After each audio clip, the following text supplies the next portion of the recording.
코로나19 이후 선도국가로 도약하기 위한 국가 발전 전략으로 160조 원 규모의 한국판 뉴딜 종합계획을 발표한 바 있습니다.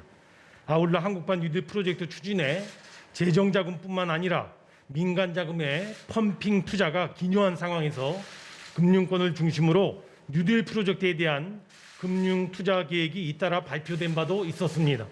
이에 정부는 국민 참여, 민간 투자를 적극 뒷받침하기 위하여 한국판 뉴딜 펀드를 조성한다는 목표하에 그동안 관계기관, 관련 전문가와의 긴밀한 협의를 거쳐 오늘 오전 대통령 주재 제1차 한국판 뉴딜 전략회의에서 국민 참여형 한국판 뉴딜 펀드 조성 및 뉴딜 금융 지원 방안을 최종적으로 확정하였는 바 그 세부 내용을 국민께 발표해 드리고자 합니다. 먼저 국민 참여형 뉴딜 펀드 조성 계획입니다. 추진 배경은 크게 세 가지입니다. 첫째, 한국판 뉴딜의 추진 동력을 강력하게 뒷받침하기 위함입니다.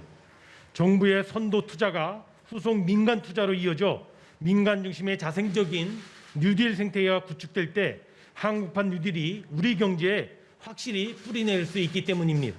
둘째, 시중의 풍부한 유동성을 생산적으로 흡수 활용하기 위함입니다. 급격히 증가한 시중 유동성을 뉴딜 프로젝트와 같이 생산적인 부분으로 흡수하여 활용하는 것이 위기의 극복과 경기 회복 그리고 우리 경제의 성장 잠재력 지구를 위하여 바람직하기 때문입니다.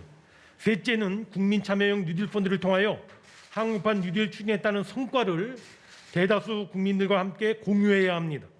뉴딜 투자에 따른 성과는 그 성격상 특정 계층이 아닌 대다수 국민이 함께 공유하는 것이 마땅하기 때문입니다. 이제 뉴딜 펀드의 구체적인 세부 조성 방안에 대하여 설명드리겠습니다. 뉴딜 펀드는 크게 다음 세 가지 유형으로 설계되었습니다. 즉, 먼저 재정자금이 후순위 출자를 통하여 투자 리스크를 우선적으로 부담해주는 정책형 뉴딜 펀드를 신설합니다. 둘째, 파격적인 세제 지원을 통하여 뉴딜 인프라 프로젝트에 집중 투자를 유도하는 뉴딜 인프라 펀드를 육성하게 됩니다. 마지막으로 뉴딜 프로젝트의 수익성을 토대로 민간 스스로 펀드를 조성하여 참여하는 민간 뉴딜 펀드 활성화가 그것입니다. 먼저 정책형 뉴딜 펀드입니다. 정부와 정책금융이 출자하여 향후 5년간 20조 원 규모의 정책형 뉴딜 펀드를 신설하고자 합니다.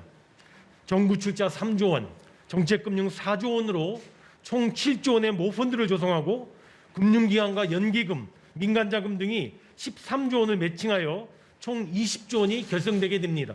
정부는 내년 예산안에 정부 출자분 소요 6천억 원도 이미 반영했음을 말씀드립니다. 상기 모펀드는 자금 매칭뿐만 아니라 후순위 출자 등을 통하여 투자 위험을 일부 우선 부담해주면서 투자의 안전성을 제고시켜주는 것이 정책형 뉴딜 펀드의 핵심이라 할 것입니다. 자펀드는 뉴딜 프로젝트, 뉴딜 관련 기업 등 폭넓은 대상에게 투자하게 되며 추후 투자 가이드라인을 통하여 뉴딜 분야에 집중적으로 투자되도록 해나갈 것입니다. 일반 국민이 투자에 참여하기에도 보다 확대해 나가겠습니다. 이를 위하여 사모 재간접 공모 방식을 적극적으로 활용해 나가는 한편 국민 참여를 주목적으로 하는 가칭 국민 참여 펀드도 별도로 조성하고자 합니다. 둘째, 뉴딜 인프라 펀드의 육성입니다.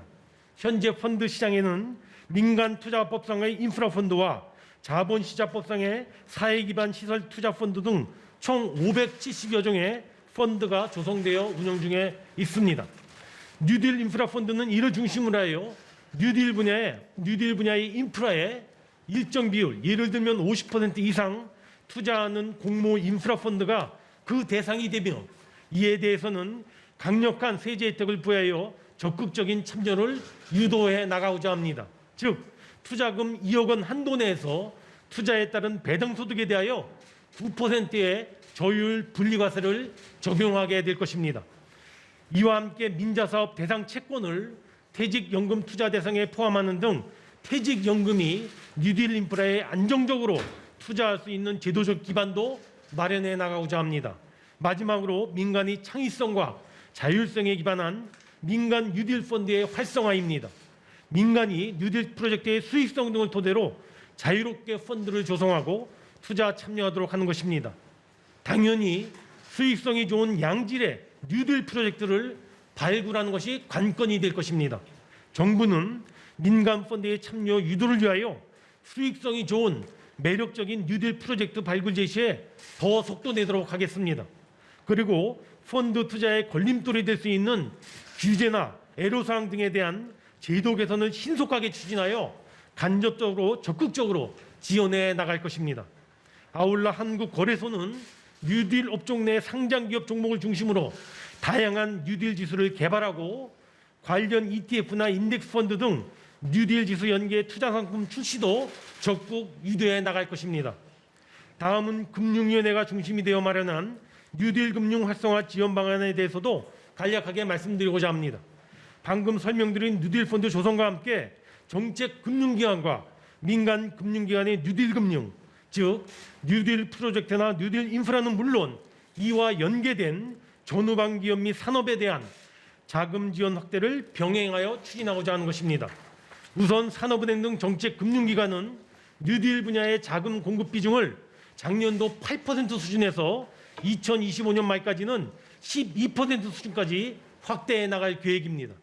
특별 온랜딩 프로그램 등을 통한 뉴딜 기업 대상에 저리 대출 공급 등을 통하여 정책 금융기관들은 향후 5년간 약 100조 원 규모의 자금을 투자, 대출, 보증의 방식으로 뉴딜 분야에 공급해 나갈 계획입니다.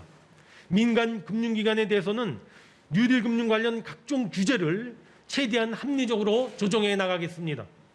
은행과 보험의 뉴딜 익스포저에 대한 자산 건전성 규제를 완화하고 초대형 IB의 뉴딜 분야 신용공여 확대도 허용시켜 나갈 것입니다. 민간 금융기관들은 한국판 뉴딜 정책에 호응하여 적극적인 자금 지원 등의 뉴딜 활성화 여건 조성 전력을 구성하고 있는 것으로 알고 있습니다.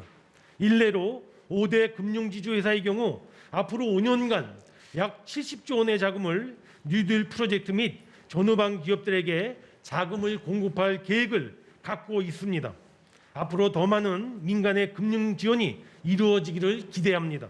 존경하는 국민 여러분, 한국판 뉴딜은 포스트 코로나 시대 우리 경제를 추격경에서 선도형 경제로, 탄소 의존 경제에서 저탄소 경제로 전환시켜 나갈 국가적 대전환 프로젝트라 할 수 있습니다. 뉴딜 펀드는 한국판 뉴딜 사업에 강력한 추동력을 제공하고 투자 성과가 국민께 고루 돌아가도록 하는 윈윈 구조의 금융 상품이 될 것입니다. 정부는 앞으로 뉴딜 펀드와 관련한 법령 개정, 예산 반영, 지침 등 가이드라인 마련 등을 조속히 추진하여 최대한 빠른 시일 내에 뉴딜 펀드가 시장에 출시될 수 있도록 박차를 가해 나가겠습니다. 산발이 가마솥이 안정적으로 놓여 있는 것을 뜻하는 삼족 정립이라는 말이 있습니다. 말씀드린 한국판 뉴딜 펀드의 성공 여부는 국민, 민간, 정부 3축의 협동 구조의 작동에 달려 있다고 할 것입니다. 이러한 3축이 확고하게 정립하여 한국판 뉴딜 추진을 강력하게 뒷받침해 나가고자 합니다. 정부는 한국판 뉴딜의 지속적인 추진, 차질 없는 추진을 위하여 일관성 있게 총력을 기울여 나가겠습니다. 감사합니다.